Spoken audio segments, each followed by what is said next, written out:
Welcome to the Slop Farm. Enjoy the video. You begin by confirming your Huawei model and EMUI build because some methods depend on firmware. Once done, backup photos and messages. You will allow unknown sources and enable USB debugging in developer options. Make sure the phone has over 50% battery and a stable Wi-Fi connection. Next, acquire the required APK files and any helper installer package. Store them where you can access them quickly. These prerequisites prevent interruptions and prepare you for the installation steps ahead. You now install the helper installer APK and grant every permission it requests.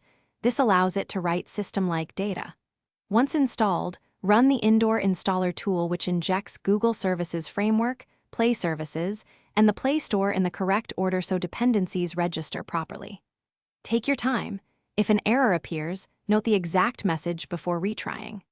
After the process completes, reboot the device so services initialize. Make sure Play Services shows active and isn't crashing in the background. Finish by opening the Play Store and signing into your Google account. Then update Play Services and the Play Store to the latest compatible versions so apps authenticate correctly. If the Play Store crashes or shows parsing errors, clear cache and data for Google Services Framework and Play Store, then reinstall the specific APK that failed.